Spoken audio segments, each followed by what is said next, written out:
Get it. Oh, prepare yourself. Oh yeah, I Mr. got Benson. here.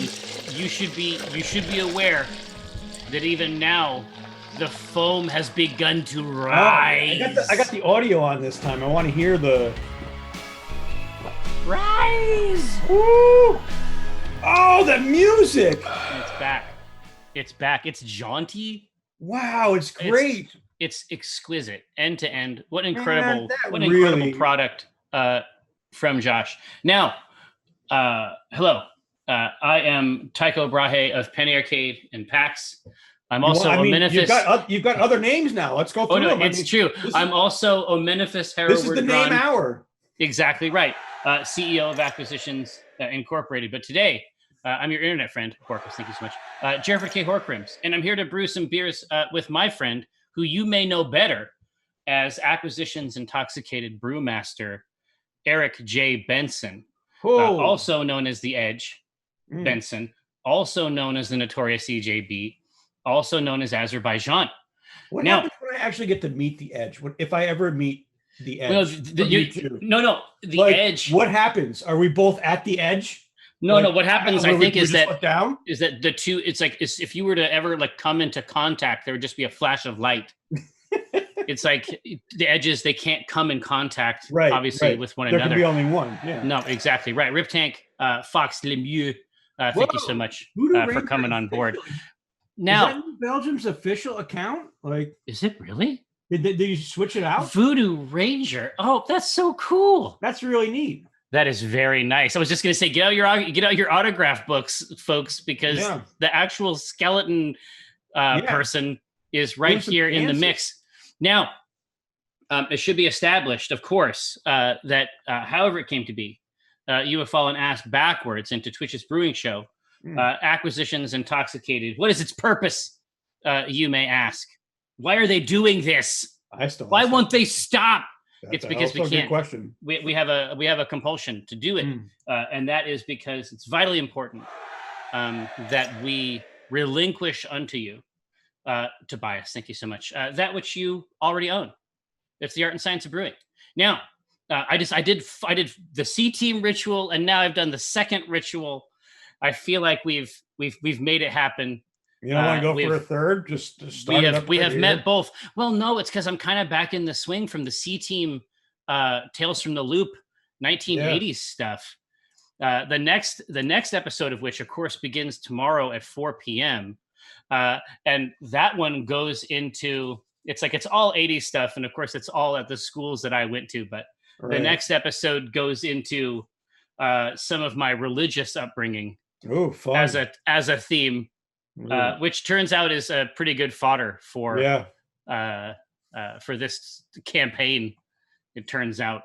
Now, Asmati, I mean, the truth is we haven't determined it yet. Yeah, and root beer is pretty simple to make. Pour, and done. Honestly, honestly, there's a continuum of brewing at a certain point. It's like root beer, cider, and mead are really all sort of the same. Like they're all sort of the same continuum, right? We don't. That's not to say we look down on them. No. We think it's a great on ramp. And then honestly, there are a couple episodes of this show that I still go back to, that I actually watch myself for enjoyment. And I don't really like looking at this. It's not. I specifically avoid mirrors. The era of Zoom has not been kind to me. Right. I don't like having it there. But the episode where we had Holly and Jessica on. Oh yeah. And then we were making mead, and then we ended up getting really drunk, I would say, in the afternoon, and then role playing as the liquor control board. Jesus, that was the best. That fucking game was utterly amazing. It was. I still think about that game. It popped up on my here's a picture from the past, last week on my phone, and I'm like, God damn it, that was a great table. Was it really? Was that actually December? Yeah, it was something like that. Yeah. Yeah. No, it was good times. We had Green Ronin in, obviously. Yeah. Good times. Great tastes. Dinner at McDonald's. Obviously, it's Mac tonight. Spidey Mark, thank you so much. McRibs for everyone. Yes, but Beckenbauer, it's true. We do use the word brew in English when we make coffee for whatever reason. Although I guess it's not dissimilar from the simple ones we've already had, except that, you can have it immediately and not in 2 weeks. But let us establish it. Of course, longtime enthusiasts of the program are aware that we adhere very closely to the monomyth here on the program. There's a heroic journey that we're all going on. Just as in many heroic journeys you've seen in sagas and so forth, alcohol is a non-trivial part of the proceedings. It's true. So we're going to try something new here individually. Each of us is a can of beer. I don't mean. I was like, wow, what are we doing? It's fucking great. Eric, listen, I got some crazy ideas. No. We're flying to Spain today. I mean, drinking. I mean, we're gonna drink. In that, that's a tradition we've maintained. Then, of course, we are going to figure out what we're going to brew this week. God, I'm calling Mike. Can anybody get Mike on the phone? He's doing it wrong again. Also, there's ingredients that have to be introduced into the crucible. There we go. The crucible. That's the very first one, obviously. It used to be my deal. Now, do we have a grain cam? Is it already installed? Yeah, I have to pull it out and put it back in. If it's in. Listen, honestly, we don't want to tempt fate. We don't want to mess with these gods at all. Listen, I'm working with a small space here, comparatively speaking, to the studio. So, well, exactly. See, even the Voodoo Ranger knows the ancient ways, but obviously the grains do require a rub, and so that rub can be applied here at this middle portion. Do you want to get a song prepped up? I can consider. Well, we can do the song at the midpoint. I'll find a song and then we'll do it maybe around 12:45 or something like that. Once we have a poll up. Well, let me go press the start button. Absolutely. Where do the grains actually exist in time and space currently? Well, you can see that Edge Benson has just left us here. They are going to go, I believe, into the kitchen and manipulate this crucible. Beyond Immortal. I'm not going to say it's never happened. Yes, that's exactly right. And that's because it's the ABV club, Beckenbauer. It's because, we are trying our best to execute a sort of a classic, Spokane 80s beer experience all the way up to and including all the way up to and ABV Club right there on the screen, all the way up to and including icing it to increase its ABV. True villainy. It's obvious. I'm not saying that it's correct. That is horror. That is true horror. It's a criminal act. Yeah, it is. I don't know how I feel about it. I don't know. It's a criminal act. The channel obviously is full. The channel is full of co-conspirators. They're going down with us. Right. Sugar, we're going down. Yeah. But let me tell you. Yeah. We are technically reproducing a style that has been brewed for many years. I'm okay with it. Yeah. I've made my peace. It is. You have to come to terms with these things. Yeah. It's just going to drive us back to the yesteryears of our high school youth and yeah. Essentially the sort of beer that one could get. Yeah. As a young person. Now, so what do you have? I am so freaking excited about this beer. What do you got? So as I've mentioned this a couple of times now, down at Micro Homebrew, they are doing hand selected beers that you can buy there. Oh, that's right. It's like a curated cold case, right? Yes, and they are not screwing around. Like they are getting some really amazing stuff in, because they just don't want to put anything on the shelf. And what they found was, this is from Portland. It's a brewery called Wayfinder. And the art is amazing on wow. this. They went all the way in, huh? Yeah, 3-eyed ravens on each side with a some kind of shape up on top. It looks like a D20 with a little more. No shit. Like they leaned way in, huh? Yeah, but it's a quad decocted Doppelbock. What? Okay, so in a decoction in this case, so you're saying that they have extracted a portion of the brew and then boiled it down. They've done it 4 times. 4 separate times. Yeah, that's amazing. It. So it's gonna pour like Heinz. I assume out of the cup. I am so intrigued. I love Doppelbocks, but you just told me quad decocted, and yeah, that's gonna be thick.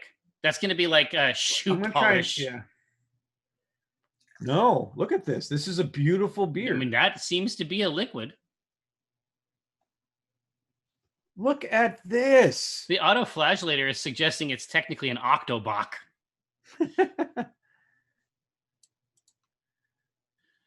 Oh my goodness. Wow. Yeah, the color sure tracks, huh? Yeah. Wow. I'm legitimately impressed by this product. This beer. Good Christ. I feel like I'm holding this is no, exactly. Like this is the have you ever there's an incredible book called The Drawing of the Dark. Have you ever read it? No, I haven't. You should read it right away. I mean, we got nothing but time now, right? Yeah, that's true. You should get a hold of The Drawing of the Dark. There's this he also wrote a couple of really amazing books, a couple of additional books called Declare. And then he also wrote the book that they say all the sort of mysticism from the Pirates of the Caribbean stuff. Oh, really? On Stranger Tides. He actually wrote a book called On Stranger Tides, and then eventually they got around to calling one that, and I assume licensing it. Yeah. Right? But yeah, let's get in there and get crazy. That's and get fantastic. Fucking crazy. That is fantastic. There is the caramel flavor you want. It's incredibly smooth. There's stone fruit coming off the body of it. Really? Well, yeah, I mean it would. You're gonna find all those edge tastes are gonna be refined if they're boiling it out, right? Listen, you're stunned by it, clearly. Yeah. You know, you can give it all the terms you want. It's an amazing beer. Like this is why we need after in the post-apocalyptic world, we need to grab Josh with his Twitch backpack and then go do a tour of Portland breweries. Deal, man. As soon as they put that shot in our arms, exactly. Let's get dumb. Josh, hold on a second. Are you a fan of Tim Powers? Is that real? Oh yeah. How fucked up is this guy? My favorite one from him is Declare. If you haven't read Declare, that's a must. Mm-hmm. Holy shit, that's crazy. It's like World War II espionage plus genies, and it's actually like sweet. That's a combo you hear often. Yeah, I honestly, it's a little tired. I'm at this point, sick of it. It's like, can we please hold off? All right, now. So yeah, I mean that sounds like a magical mystery ride. I was introduced to this by you. You had brought it over at one point. This is Odin Brewing from Tukwila, Washington. Oh yeah, Asgard, and I'm trying to find out what the fucking grain bill is in this. Like, it is one of the most delicious. And it comes. I mean, obviously, it's good. Like, it's hopped well and that kind of stuff. I mean, it's like it's well made in general, but there is something about the grains. Yeah. That it's just it's got me flustered. Yeah, all they say is clean, citrus, hoppy. I mean, I can understand why they wouldn't say it here. Right. I mean, they say grapefruit, orange, and apricot. Let's take a look. I really dig what Odin's doing. So More power to them. Yeah.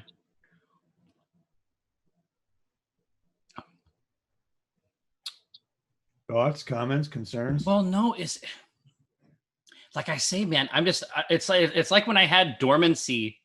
Yeah. From Balebreaker, because they usually do pale ales and IPAs, and then all of a sudden they make a dark beer, and I got obsessed with it. I came into the studio like the next day. I was like, "We have to just figure this out." Yeah, we're done. We're doing it. That was it. That was the whole session. It was great. I think that they have like a pale malt, like most of the body is a pale malt, but they came in. I think that the angle is Maris. It's just way more. Okay. As a percentage of it, because right behind all these fruity hops, and I'll give them grapefruit, orange, and apricot is actually perfect. That's exactly right, because there's the stone fruit thing in there. And that's a fantastic taste. Yeah, I don't want to eat an apricot. I'll be honest with you. This is an issue in my marriage. What about a lot of times people are bringing apricots home, and they're saying this is food, and I disagree. Like I'm fine with that, but where are you on dates? The fruit. Oh, I'm fine with the dates. Dates wrapped in bacon stuffed with cheese. Have you had that? Well, combo? Yeah. I mean, no problem with that. It's just that there is. But apricot is really where the needle goes too far. Well, the apricots.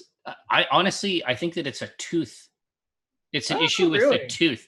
It's the felty structure on the exterior portion of the apricot is an affront to God and man. Oh God! So Magic Hat is like your bane. Like remember Magic Hat number 9? Yeah. It hurts the tooth. It hurts. I'm thinking about having eaten an apricot like 10 years ago. Yeah. And I'm completely paralyzed. That's how malevolent this fruit is. What a criminal fruit it is. It's a hostile act. Listen, I mean, war on apricots, fine. Well, here, listen. So Whiskey Jacket here, it's like this. An apricot is small and furry and gross, right? It's like eating the bodice of a tarantula. Yeah, exactly. You bite right through. And then in the middle, you have a peach. Now, a peach is sweet and juicy. It's good. There's more flesh to make up for the fact that it's covered in thick hair. And fuzz. Now, yeah, it is kind of the fuzz that really just drives you away. Well, and I'm here to tell you, right, but this fruit has been perfected. I think I just ruined apricots for myself with that tarantula. Yeah. Now it is, but it is, the fruit has been perfected. So it's like when you have like the creature and then it's slowly getting more and more bipedal. Yeah. Right. Yeah. The nectarine gives you everything you want from a stone fruit. Oh yeah. Without this thick, disgusting mat of hair. Mm-hmm. Now, for some reason, somebody wants to know if kiwi is okay. Kiwi is a thin, coarse hair. Right. And that's a different.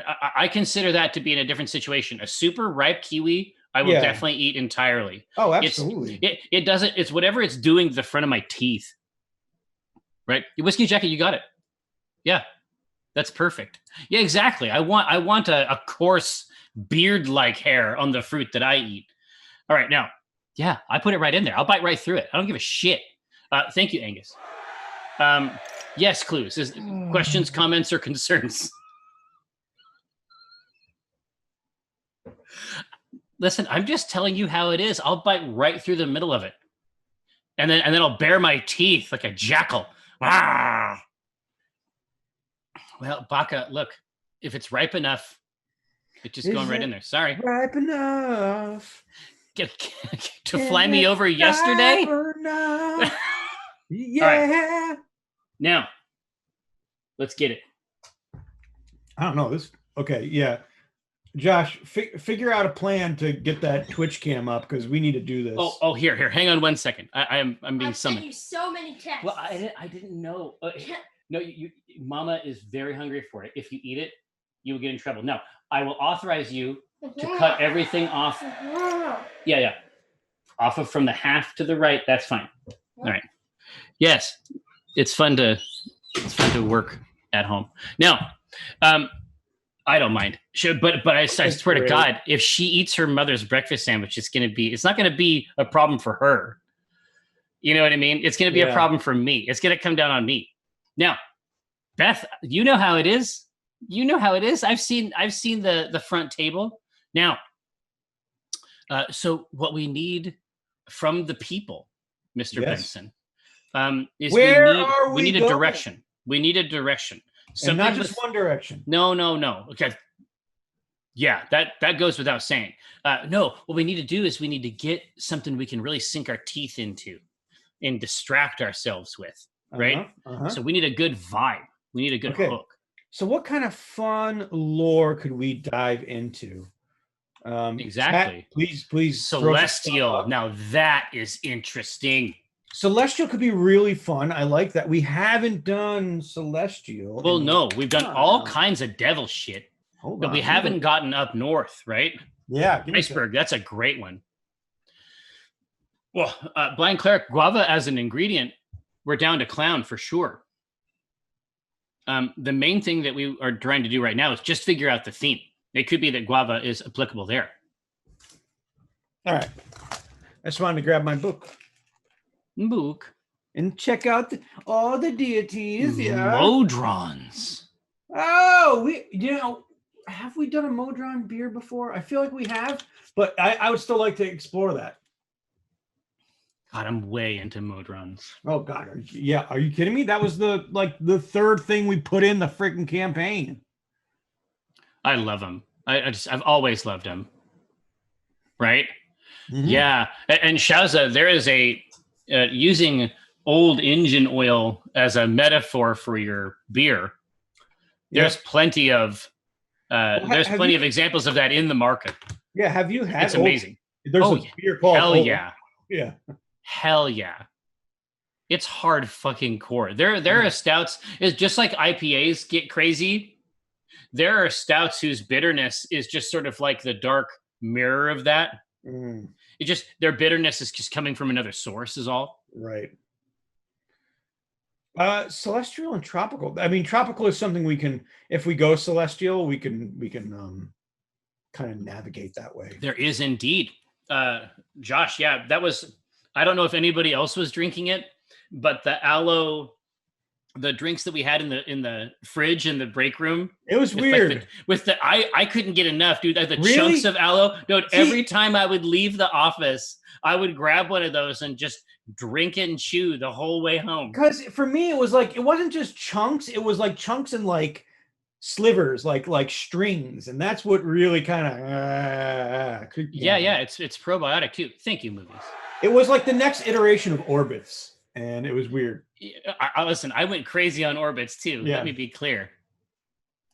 Illithids. Yeah, that the liquid. Yeah, because like the elder brains just sort of sit in that fluid. Well, yeah. Remember, we did a Elder Brian ale. Yeah, we did actually. We touched on an illithid vibe, a goop, back in the day. Now. So what else we see in here? Yeah, aloe juice is live for sure.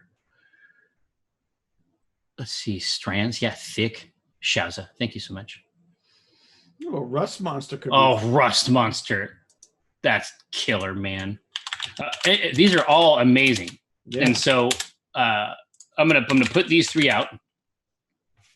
And then I'm just gonna cut and paste the other two because they're dope. And then we'll just do them all. Yeah, and if you look at the grains right now, we're really pulling off some golden color. Remember we have in this batch. Oh, yeah, look at that. We have flaked corn and Pilsner.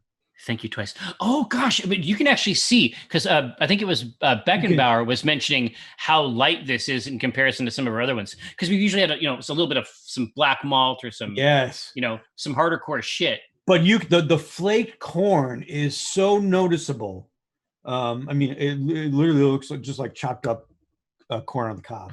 Yeah, the Tales from the Loop beer is our 80s beer, our 80s ice beer that you can see right there. It's called the ABV Club, named after the 5-chapter campaign that you can find on our YouTube. It's just Penny Arcade TV. Hours and hours of entertainment for you. And it's not a long-term campaign. It isn't like like every episode is 4 hours or something like that. Like, this is really for the AV Club, and it's the same for the C Team stuff that we're doing on Wednesdays, tomorrow included.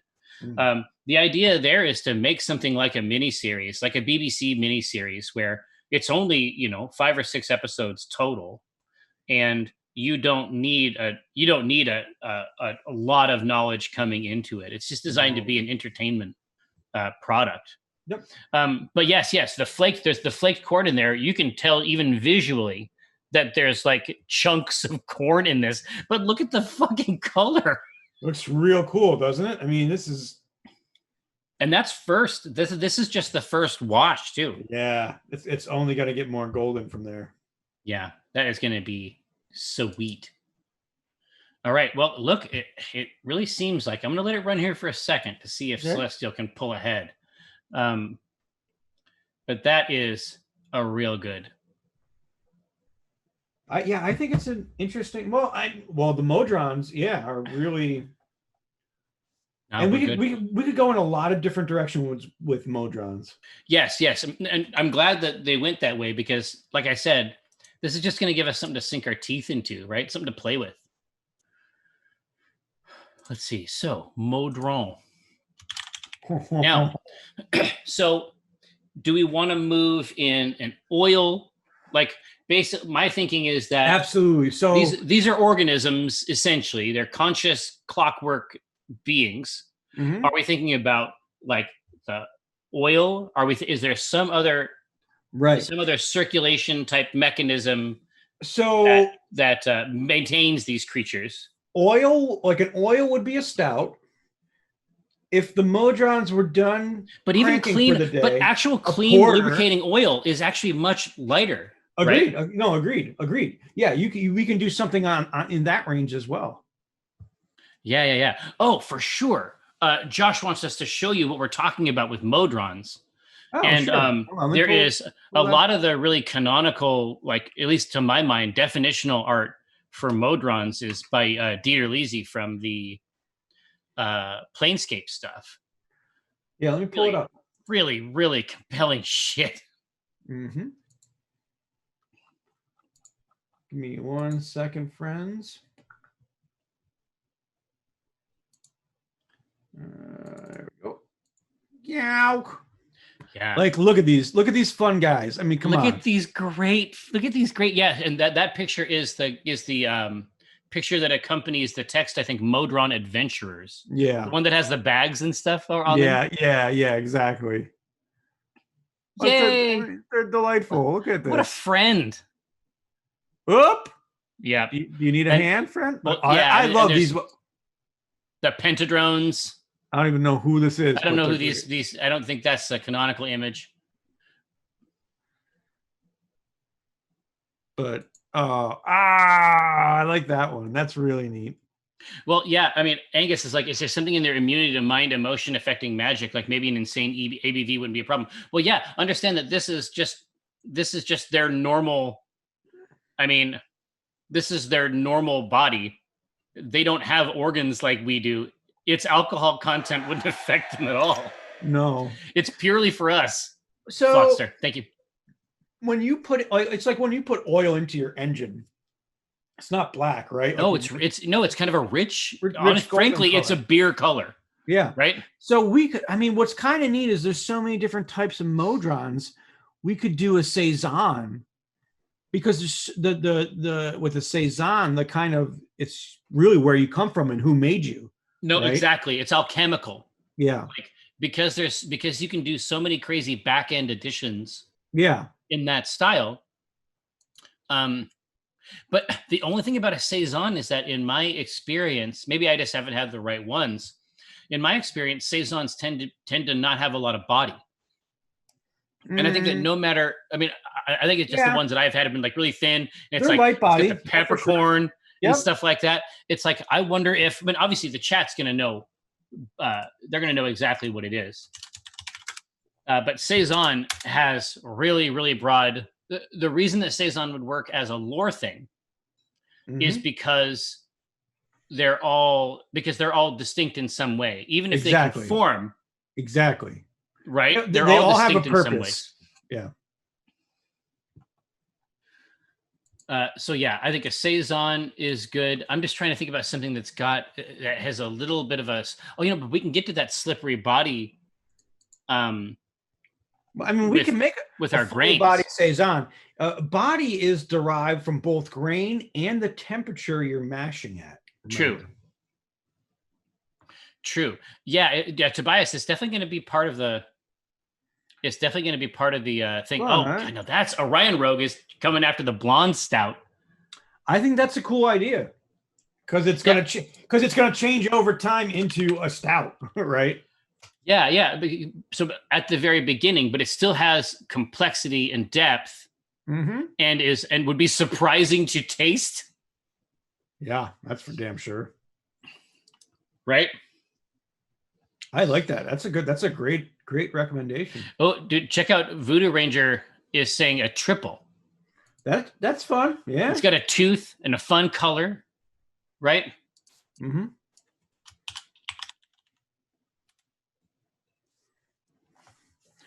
Man, in the post-apocalyptic times, it will be great to meet up with Voodoo Ranger and Patrick and everybody again and Orion Rogue. Yeah, the oil, I mean, there's a reason we put the oil in. It's already oil. Yeah. Just because it doesn't have particulate in it. All right. Well, here, I think we got 3 cool choices here. But yeah, I would love to mess with that style, the Saison style. Yeah, there's no wrong choice here. These are all amazing. No, and there's mega knobs in each of these cases that we can get wild. We did a Mechanthrope. We did a steam beer already. Yeah, and 4 tipsy. You're right. No, that's not saying we can never do another steam beer again. I mean, they're just fun. It's just a lager that's been aled. No, but Mr. Benson, Beckenbauer has a very interesting concept here. How do we maintain order inside? How do we maintain the concept of order inside the recipe? Really great question. But before we answer that, can everybody look at the Pico right now? I've never seen this splash front. Look at what's going on. There's like a foam. It's got to be the corn. There is like art. It's a wall art, right? What is going on right now? It has to be the corn. I don't think we've used flaked corn in the Z ever. But look at this. I mean, this is beautiful. I mean, Orion Rogue is like, where did the wort go? Fear not. Have wort graffiti right now. This is fantastic. Anyway, fear not, friend. So, what was the question? They wanted to know where the wort went. So you can see over on the right side of the image. You can see over on the right side of the image the 2 tubes that are coming out of there. That's the in and out that goes over to the corny keg. That's, I assume, situated on the floor, probably. Mm-hmm. Yeah. And so it pumps it out of there. And then the pump is, where Eric or I would be here stirring like a motherfucker. Yeah. Right? It is basically using the pump to churn it inside the corny keg. Yep. Yeah. Yeah, exactly. So as we come in and start looking at the Voodoo, numbers, like we're divining from the foam. But it's already shifting, right? You want to, but there's actually a bed of foam inside on the bed itself. Look at that. Yeah, this is not going to end well for me tonight. Were you able to find those drops? Yeah, I got the drops. They help. They help, but it's still an F fest. Yeah. So, how to maintain order? Golden ratio or powers of 2? Interesting. Yeah, it's not exactly like it wouldn't be.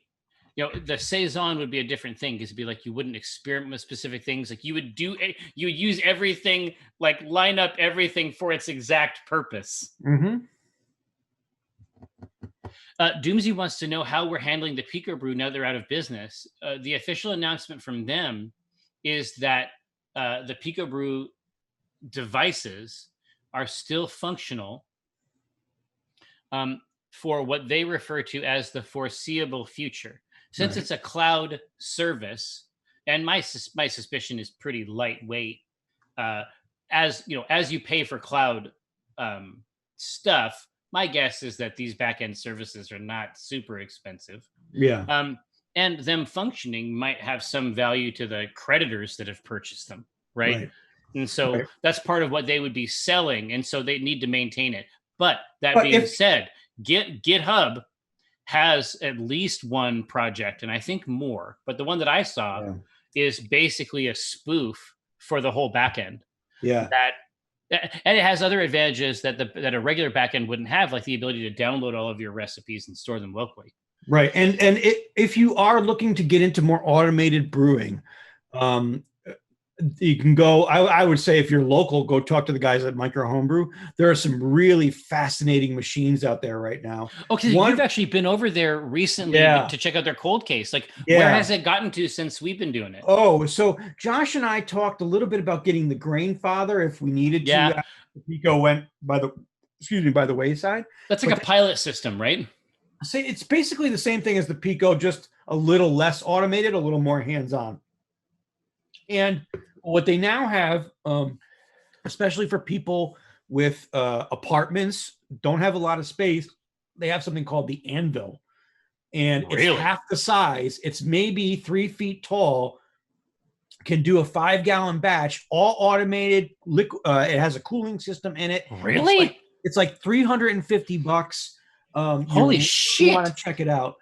So there's a lot of cool stuff out there. And it can be hooked up, if you want to do distilling, it can be hooked up to a distilling machine as well. So there is a lot of real neat things out there that are coming down the line that you can get your hands on. And I would encourage you to go to your local brew shop, and they're probably going to have it in stock. Dude, the Anvil kit has a really, I would call this, as somebody who's been around the block a few times, I would call that a nice chiller. Yeah. It's something special. I mean, for the price, you are getting so much value out of that machine, and it's right on your countertop. So well, and I'm seeing this kit running. I mean, a Pico, like the classic devices that we leverage, right? Mm-hmm. Those are coming in somewhere around, they're over $1,000. Yeah, right. Unless you're using a C or something, right? They're over $1,000. Yeah. This motherfucker, no back end, I assume, right? No, you just do it right there, right on the spot. I mean, you can. It's app driven, right? So you can program it in on your app, like what you want to happen. Well, yeah, exactly. But this motherfucker is like this Anvil that I'm looking at. This must be like a mid-range one. This is 10.5 gallons. Like that's more than any other. That's more than any other hobbyist. How amazing is that? It's so cool. It's like $300 or $400. No, what's $400 with the secondary and the chiller and the rest of that shit? But that's all stuff that we would have bought separate. Right. So that's my Christmas list right now. Is I'm going to pick up one of those. Holy shit! I mean, come on, like what a beaut! What a fun thing to try out. What a beaut! So if you are looking to get into more automated stuff, this can fit on your tabletop. Yeah. Orion Rogue says stilling ATF has entered the chat. Yeah. Yeah. We're not going to show the stilling on here. No. This is Twitch. If you want to abuse animals, it's fine. But if you want to, if you want to contravene, some super old laws that we decided were incorrect, since then, now you're in trouble. Yeah. Now you got some rough stuff. If you're making something that millions of people drink every day, that's weird. Yeah. It's a weird thing for you to do. And I've got questions, honestly. So they want the blonde stout, and they will get the blonde stout. Pyro, yes, you want to chill your beer as quickly as possible because what it allows to happen is the protein drops out of suspension. It falls. And it clarifies your beer a lot quicker. Yes. Yeah. And this is, but also this is the other thing. If you want to do the entire process end to end, letting that wort cool naturally takes a long fucking time. Yeah. So you also want the chiller just to compress your brew day. Right. So you can get to the back half of it. So you can start doing your cleaning and sterilization. Right. All right. So we got something good going here. It's blonde stout time. And so as we start into the back half of this, we got to be thinking about, how do we maintain order in this construct, right? So the first thing, some part of that order maintenance can be in the ABVs, SRM, and IBUs that we choose, right? Absolutely. So let's talk about what we're gonna do for this stout. We'll use an American stout as a baseline, but we're just gonna blow it out of the water, right? With this. Yeah. We're gonna go nuts on what the model is, but it's gonna have its own internal logic. That's the main thing.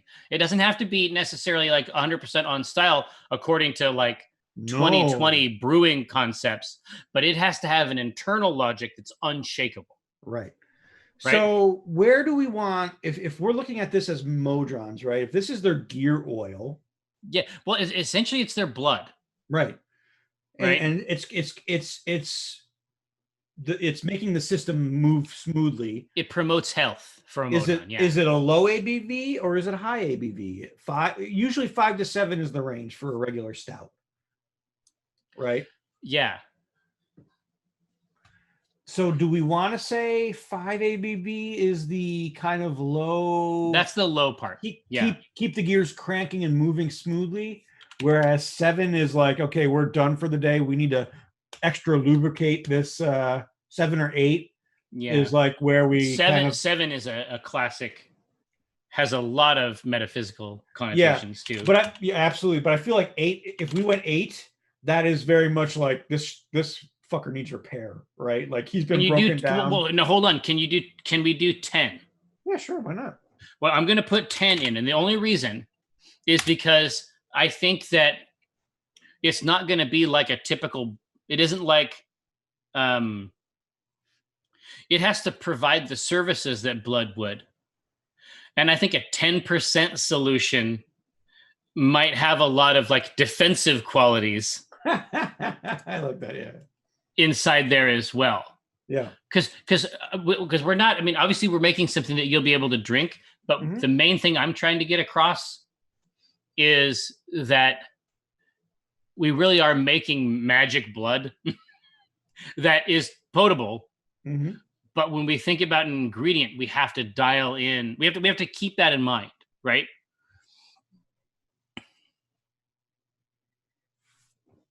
Yeah, I love it. Beckenbauer is enunciating a kind of concentric ring expansion of values. 20 IBU would be a classic baseline in that. 10 SRM would be tasteful on the way up into that new oil vibe. Mm-hmm. Mm-hmm. But 10 also very good. Yeah. 10 all 10 does is establish a different calibration point for the ring expansion. Right.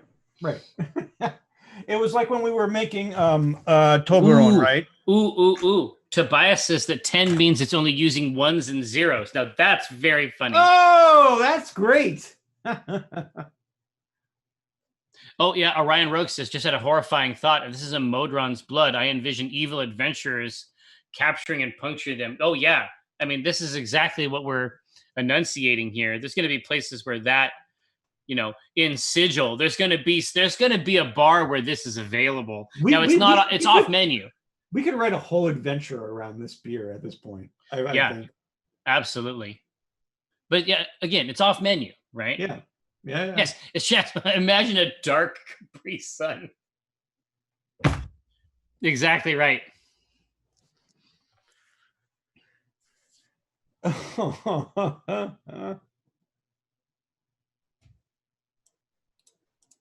A Modron with a tap in it when that's already canonical for AI. That's already been, yeah. How do you get jelly notes in beer? Let's see, Mecranthrope has pulled something off of the web. Modrons required a regular intake of a unique form of psychomorphic energy. It had the consistency of a thick jelly and emitted a faint inner light. Perfect. This is all of a piece, right? There are so many ways you can do jelly. I mean, you can go... you can also use jelly. Yeah, literally, you can put puree into your beer. If you want fruit, as a dry addition, the sterilized jams and jellies are like a normal thing that you can get at a micro homebrew. Yep, absolutely. So one route to jelly is jelly. Now, obviously, you could get there with richly fruited hops, and fruit flavors are definitely available from yeasts as well. Mm-hmm. But I mean, the beer that's going into carbonation right now is a cherry cherry pale ale, and that was used by just throwing a ton of cherry puree into it. Oh, did you drop it in already? Oh yeah, it looks great. Wait till you try this. I'm gonna have to drop a growler off this weekend. Hold on, have you thiefed any of the stuff from our 3 batches? I haven't tasted it. Okay. I've switched it over to its home. It's home where it's going to carbonate. Yeah, and it looks amazing. Tobias, no, Binwin's keg robot was not itself a Modron, but I feel like I feel like these autonomous beer creatures exist in a continuum. Yeah. But jelly, yeah, I mean, something in that basically a fruit puree that we can add after the fact to add that. But I like the idea that, once they have to regularly consume this stuff. I mean, this is typical old school D&D. They got to think about it as a creature, right? They're not just thinking about magic, but they have to drink this jelly. But then once it gets in there, now it's running through, now it's being processed. That then it becomes the substance we're trying to make here. Yeah. But they want 10 and it's not close. So what's it? Oh yeah, that was okay. They want 10. So then, that being the case, which I think is great, let's talk about our color.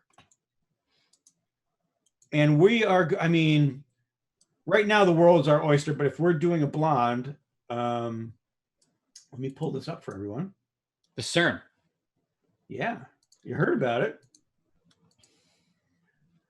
So we could go anywhere between that 2 and like 15 spectrum, which, would really kind of give us some different qualities. Yep. So let's go. We can go 5, 10, 15. Yeah, like 5 is when it just gets put into the system. Yeah. 15 is when it's been cranking for a while. 36 is when it's made its mark and it's done, right? Yeah. Then now it's a waste product. Exactly. Riptanic, thank you for gifting a sub to Chaotic Brew Troll, because that's an amazing name. Oh, yeah, that's incredible. Yeah. So here is your range here, 5, 10, 15, 20. We can manufacture our concentric rings however you like.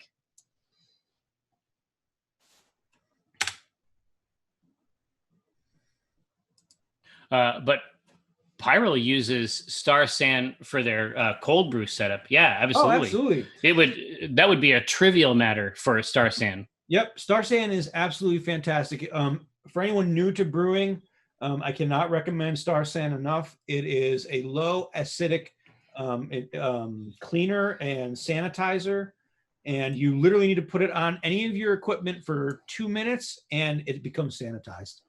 Well, yeah, and don't fear the foam. Don't fear the foam. The foam, it will not change the flavor of your product. It's going to seem very foamy, and you're going to be like, but it has no flavor at all. No bearing on the flavor. Well, they want 10. So let's just. I think 10's a really neat color. Nope. I think 10 is great. It's kind of been chewing through the gears a little bit. Well, 10, yeah, exactly. Like this is basically this material in operation, right? Right. So with IBUs, we really need, especially for this, we need to balance out the malt characteristic. Yes. Like we don't want it to be too sweet of a beer. So you're looking between 35 and 75. 75 is really the higher end, which can get kind of funky, but that also might be some place we want to go. But anywhere is between 35 and 75. So, I mean, classic would be 35, where it's just there to balance out the malt and let the malt do the talking. Captain Mike, thanks for the sub. If we did like a 45 or 50 in that range, that gives us more of the hop flavor that we kind of want to see poke through. Oh, and so yeah, but even in a blonde stout, like going north, like into that IPA range, that's weird as hell. I mean, I'm okay with it. I mean, listen, these are weird creatures. So yeah. So maybe 65. Yeah, I'd say 65. Yeah, that's a great idea.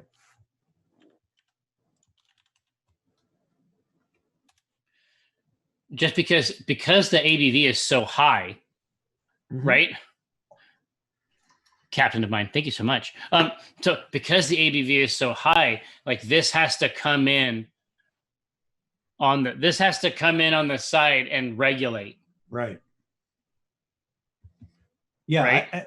There is. God, this is actually really fascinating.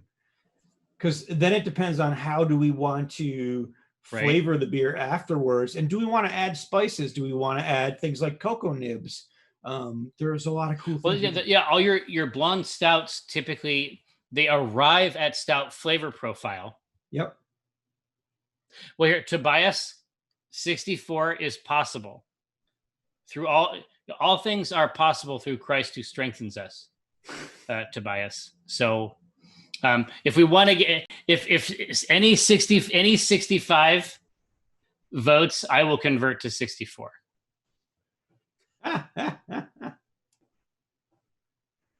Whoa, look at that wash.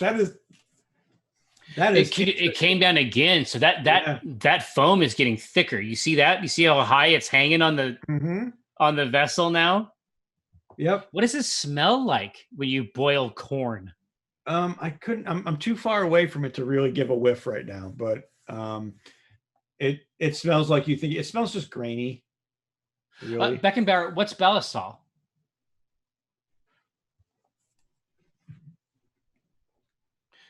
I only ask so that I can understand the rest of your sentence. Yeah. But obviously I don't give a shit. I'm way down for putting anise in things. Oh yeah. Hell yeah. Anise or we're gonna make my fennel bulb beer. It's happening. Oh, cleaning oil. So the Germans get together. Oh. Be cool times. Oh, for sure it would be.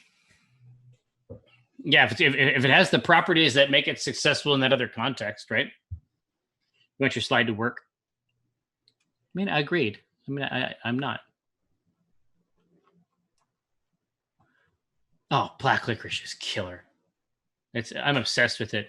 There's like a Swedish gift shop where I live. Ballard was at one point. Well, is this the Scandinavian gift shop? Yeah, exactly. Yeah. And so they got. I have always wanted to stop in there, and I have not done it. That's where I get the double salt licorice. Oh, really? Whoo!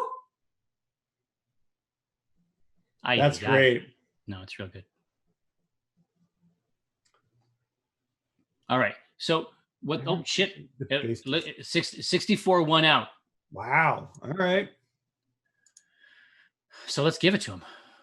X gonna give it to him. Sure. Yeah. Well, they can't get it on their own. No, God no.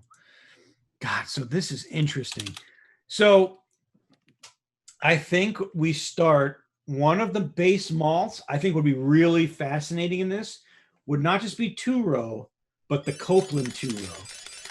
Oh, the ultra sweet? Yeah. It's crisp but sweet, which I think is really neat. Trin thanks Taylor for the 18. Trin T. Taylor.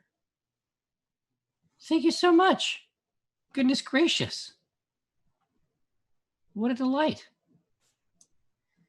Deeply appreciated in these dark times. Now, so IBU. Oh, yeah, we need to do IBUs. Sorry. Ibu. This is actually a very good sign if you're already getting cranked for a later part of the process. Yeah, wait. Or it could be your quad decocted devil juice. No, I'm fucked right now. I thought we were doing IBUs.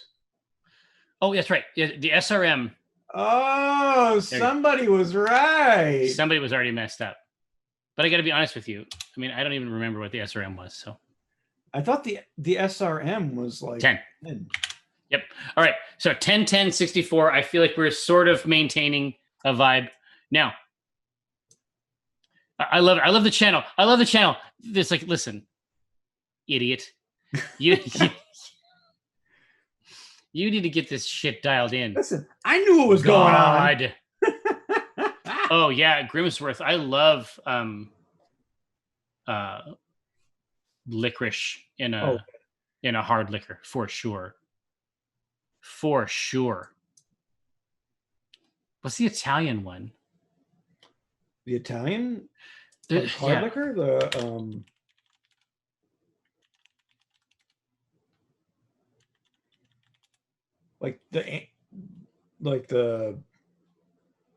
it happens a lot. I'm trying to think of the ouzo. Ouzo, yeah. And there's white and black ouzo. Really? Yeah.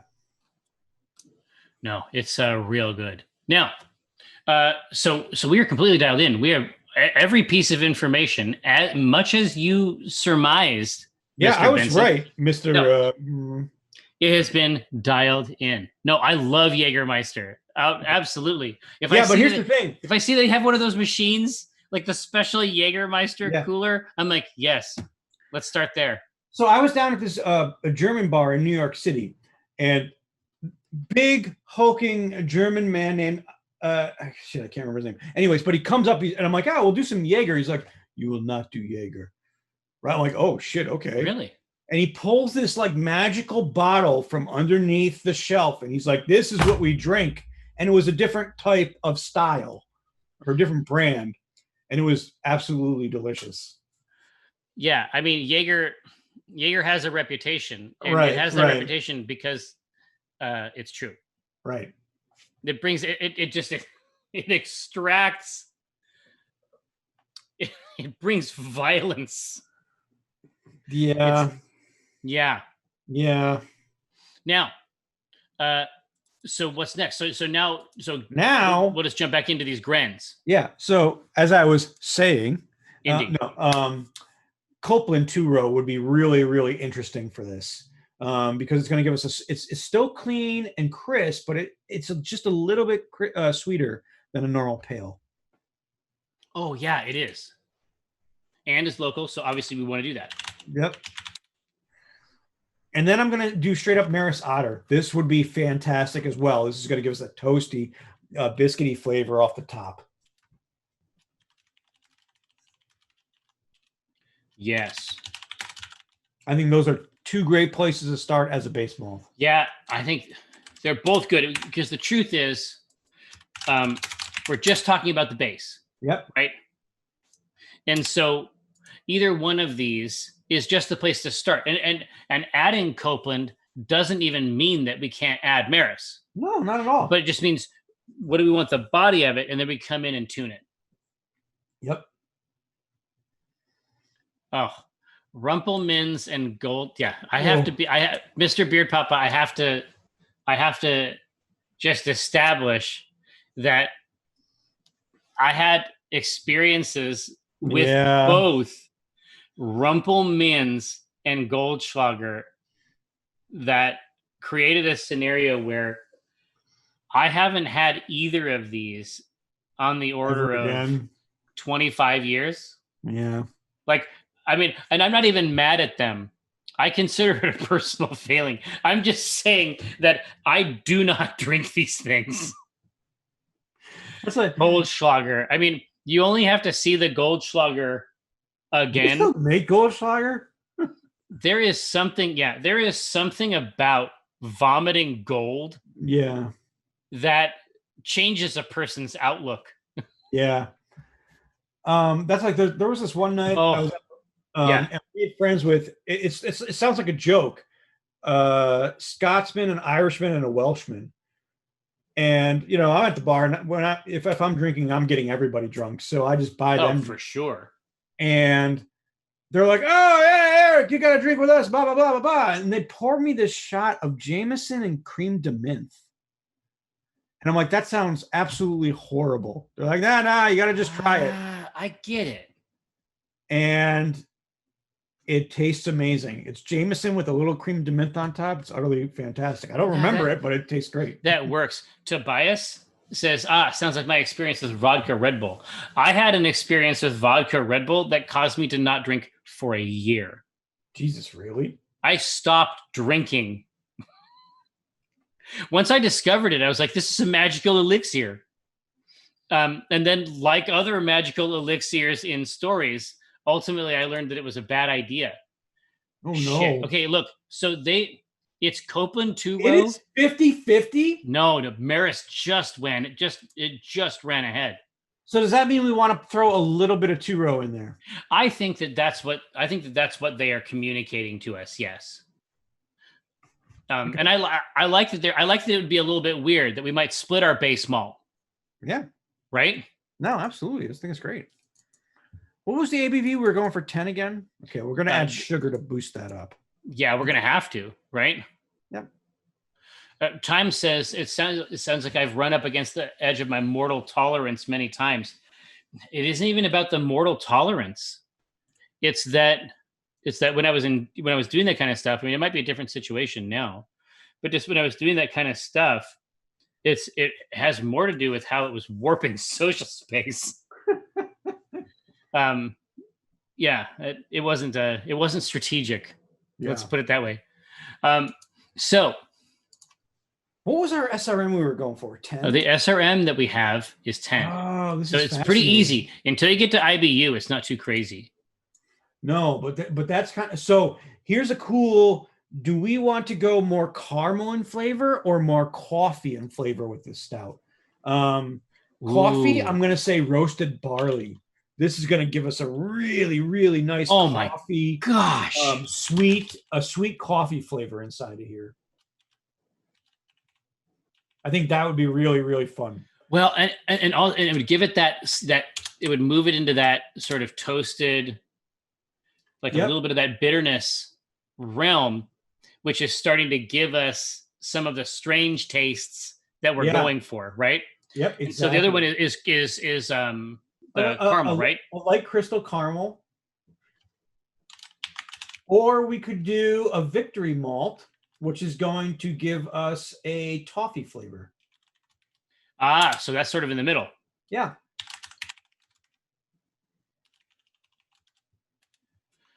Well, and the truth is, I can figure out why each of these, right? I think that it's really about, in terms of the story of it, it's which one of these, like, where are we coming into it? How long has it been in process? Yeah, that biscuity victory taste, is roasted barley, that's later. Yeah. Right? The crystal is probably up front, and then the toffee kind of sits in the middle. Yeah. Sorry, yeah, biscuit and toffee. Yep. Here, Orion is in with the upper tier suggestions. If you're using roasted barley, you want the lightly roasted or the black roasted ones. Makes a difference for sure. Mm-hmm. Yeah, there's definitely a tier choice there. Tobias, it's really not going to be super bitter. I can't keep in mind that because we're angling up to 10 ABV, there's also going to be a lot of straight sugar in there, right? Yep. What's the ABV on your quad decocted devil juice? Nice, clean 8%. No, times I have never roasted an aged coffee. I mean, my understanding, at least in the coffees that I have purchased, is that they'll keep for around 2 years. But I've never actually attempted to. I've never attempted to age one. Mm. It makes sense.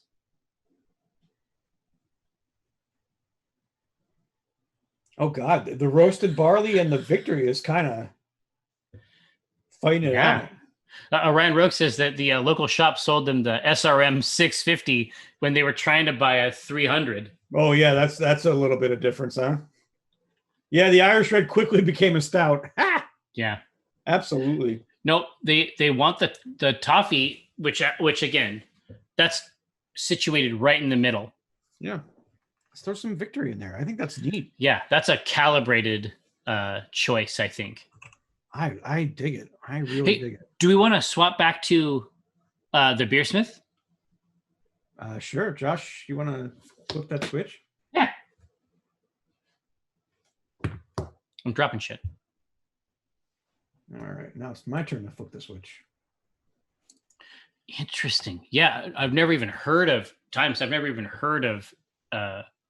aging coffee. Man, that'd be very trying. I would really have to babysit that bean. I'm gonna fuck it up. It's like when you get Kona, even regular ass Kona. Yeah. It's just you're just putting a bunch of money into an oven, and you want to make sure, right? Right. Okay, so we have something really cool. Are there any other tastes we want to impart to this beer? I mean, we can go in a lot of different directions here. So we got the sweet. We got our toasty biscuit, and then we got our victory malt to move the toast, that burnt sugar aspect, just a little bit farther in. I think that's really neat. Yeah, so it really just depends if we want to add some more taste, more flavors to this beer, which could be kind of fun. I mean, we don't have to. Remember, we don't have to. We could put some flaked barley in there. Well, yeah. Again, that would flaked barley. It's going to cream it out. It's going to make it a little more creamy. Exactly. Flaked barley would give us the odd. It would crank the texture. Or this could be kind of weird too. Flaked rye. A spice, right? I love it. I think these are curatorial selections, Mr. Benson. So flaked rye, is that one of them? Flaked rye and flaked barley. I think both of those, or none. We could be good right here as we are.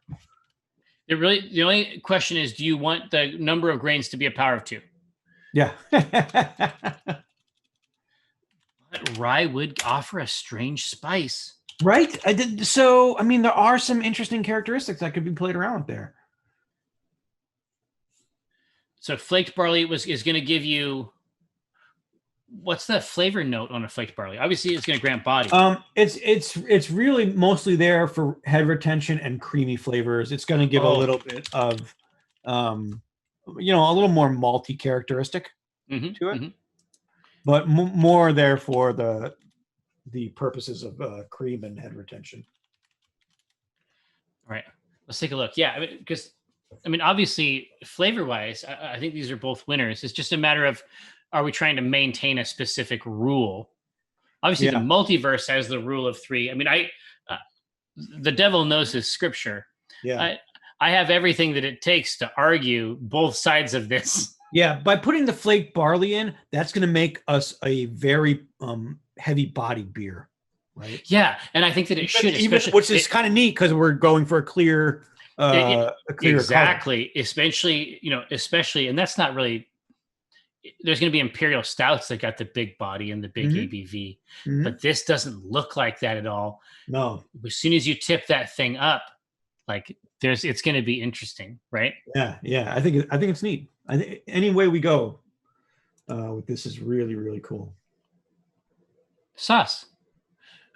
0 adjuncts is my guess. Chaotic Brew Troll.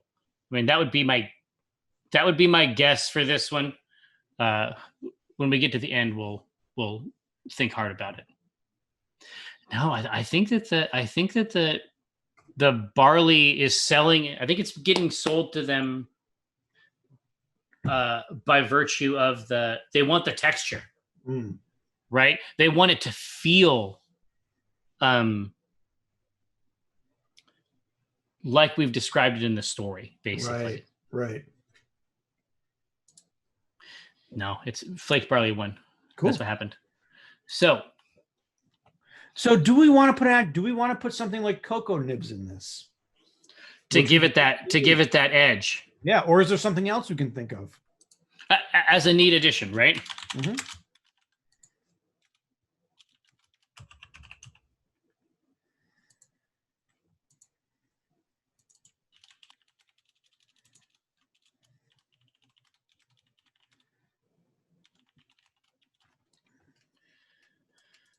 Yeah, I'm gonna watch the channel real quick. I got that in there. And cocoa nib, pretty classic. Pretty classic for that blonde stout as a way to get to that angle. Mm-hmm. Ryan Rogue is saying raisins. Oh, that's interesting. Like a dark sweet. Yeah. Nothing saying we can't throw that in. No, I'm going to put it in there.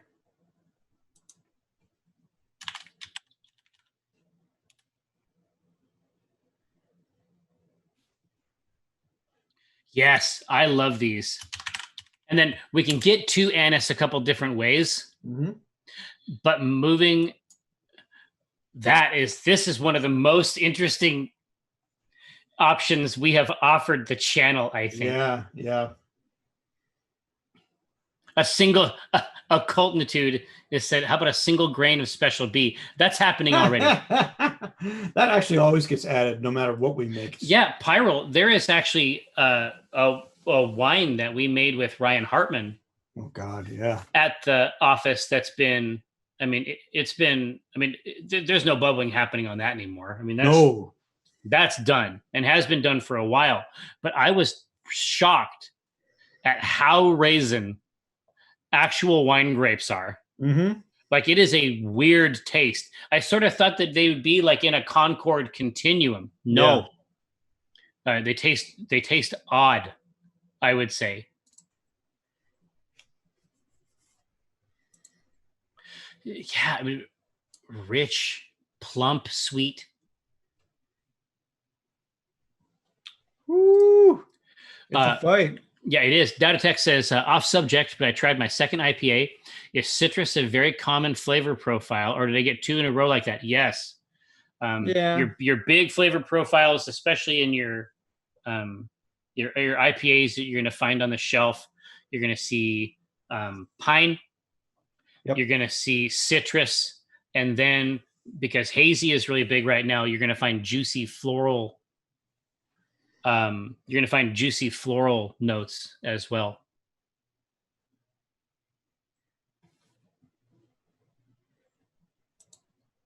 Yeah, Ryan Rogue says this vote is basically, what cookie do you like? That's a really good point. Gosh, are we going to have to put raisins and cocoa nibs in this? Is it cocoa nib? I feel like Josh is tipping the scales here. Cocoa nib. Oh, yeah. Times, the Voodoo Ranger Juicy Haze. Absolutely. Yep. Yeah. Grapefruit right now, DataTech, grapefruit is ascendant. Yeah. It's in like Flint. No, dude, the nibs ran for it. What the? No, it's still fucking going crazy. No, but the nib faction, I think, has finally. I see Josh coming in there. The nib faction has finally won out. That's gonna be an incredible addition. This is one of the coolest malt bills I think we've had. I think it's neat. Cocoa nibs. Yes, whiskey and jacket. The Nib Nation. No, I don't think so. God, so what flavors are we going for with these hops that we want to throw into this? This is fascinating, right? Yeah, a lot of times in stouts, you're gonna do a lot of noble classic Yep, I think Saz would be a really great one. So break it down for him. Saz is clean. It's balanced. It's a noble hop. It's usually Czech in nature. A Pilsner. It's a classic Pilsner. Classic Pilsner hop. What we could do is East Kent Goldings, which would be kind of interesting. Also traditional.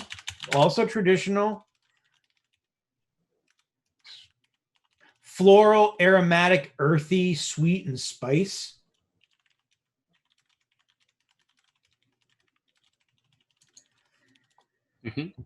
Let's do something. What do we think about, like a pine flavor?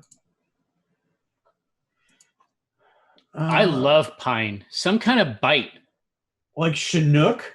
Like that would be cool. That's a classic. Heavy, spicy, piney. I think that's really, really neat.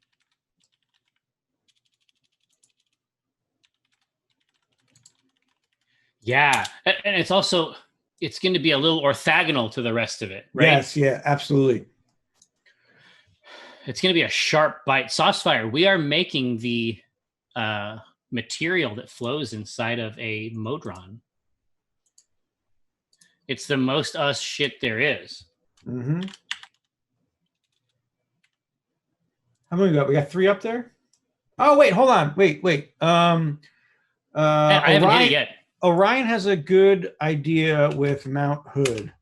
Oh, yeah. Mount Hood's really good. A lot of bass. It's mild, clean, but neutral. It has a pungent flavor to it. But it kind of substitutes for like Hallertau or Liberty hops. That's kind of going to flatten it it's going to come in there and just smooth everything. Going to regulate. Yeah. Yeah. What I think is funny is that when you go in, it's like, let's see, expect an aroma of European style spice herbs and then a pungent resinous flavor. But they don't say what that flavor is.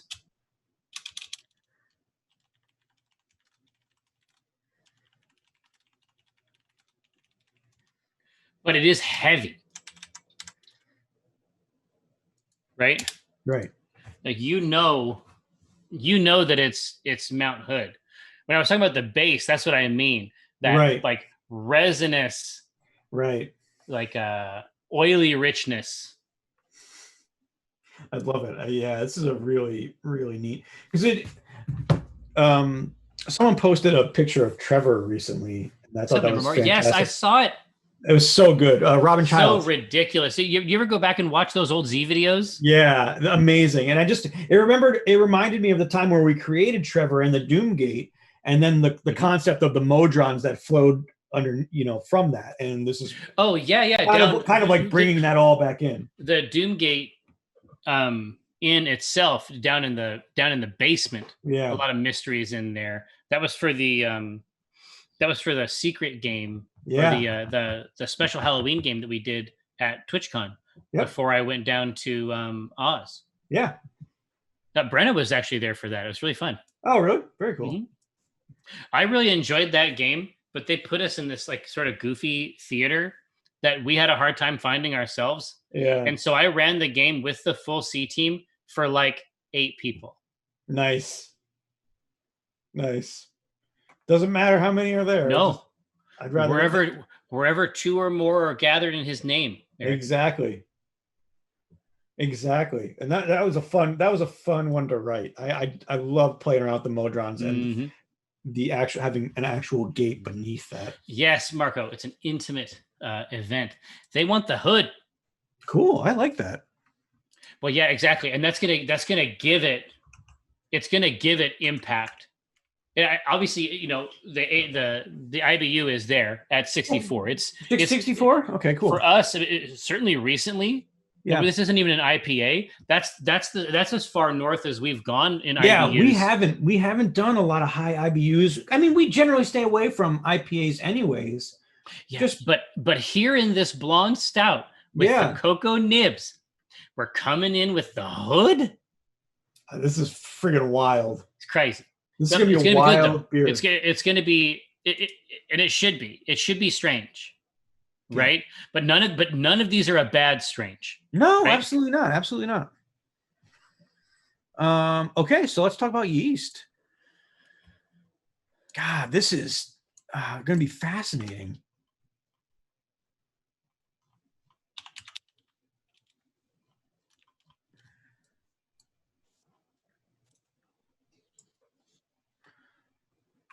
Do they have an... Nevermore, it would be great to make those it'd be great to come in and do syrups. I'd love to learn how. Oh, to do basically make sodas for the Tales from the Loop characters. Do sodas instead. Oh, we've done it before. Oh yeah, for sure. But it'd be fun to do the crop. Oh yeah, totally. Yeah, a sarsaparilla maybe. Interesting. Nickman, did you grow up under similar conditions, or have you retained those conditions perhaps? Whoa. Okay. What do you think about the West Yorkshire Ale? Tell me more. The strain produces a full chewy malt flavor and character, but finishes dry, producing a famously balanced beer. Expect moderate nutty and stone fruit esters. That's weird. Interesting. That's fucked. Yeah. Then the Northwest Ale, I think, is a great one. Classic Northwest, slightly fruity flavor, but malty, good body and balance.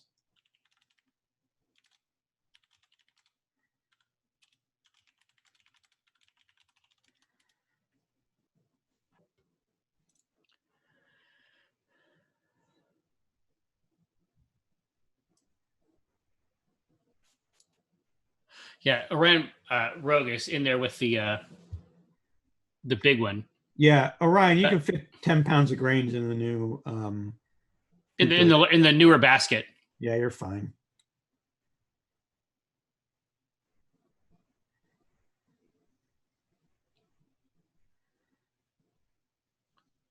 Yeah, I think those are the two. I think let's just go with those two. I think those are, or I mean, we can always go with an American ale. Smooth, clean, and finished.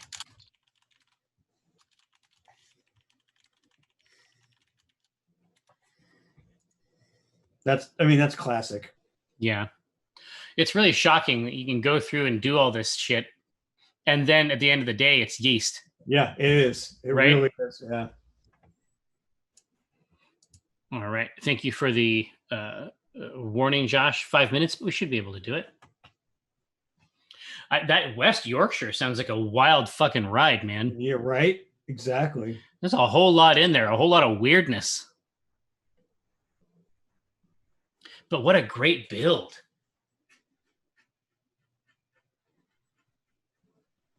All right, so keep in mind, this is the strange, slightly luminous fluid that courses through a modron, is occasionally refreshed by the consumption of a jelly-like consistency, which then goes in and maintains them.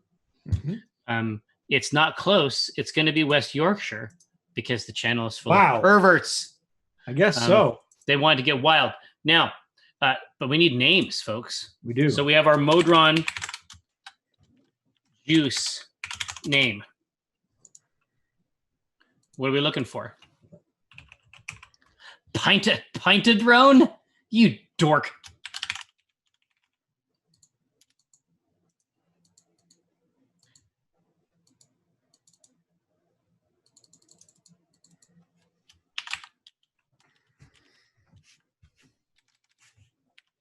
Mm-hmm. Logic Ale. I saw that one before.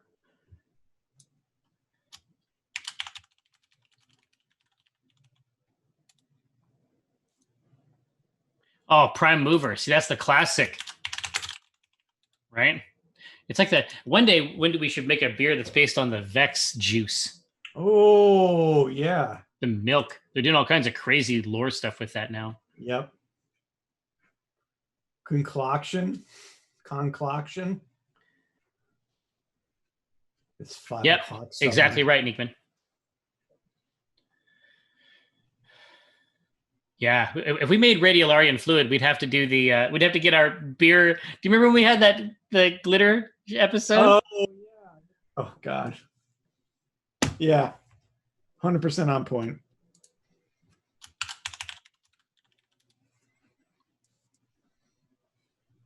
Oh, yeah, it's just ones and zeros. Essential oil.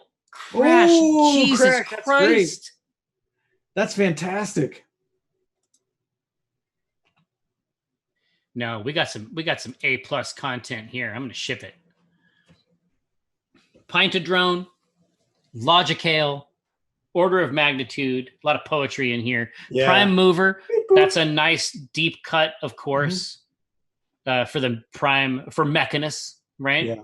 Beat Boop, it's got a lovely thing. I can see it on the label, of course. Essential oil is exquisite. Don't like to thumb the scale. Very, very good. But it's a very good.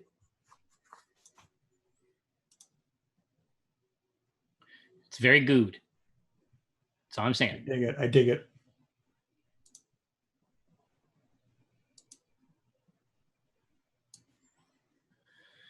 Yeah, it's essential oil.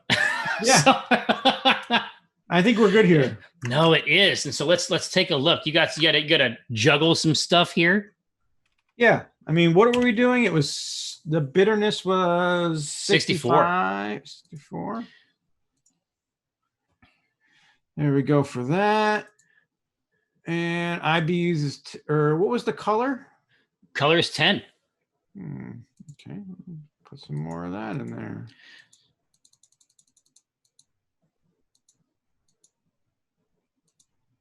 Oh, is everything else super light? Yeah. Actually, you know what? Let's keep this down here. And put in your one flake. Yep.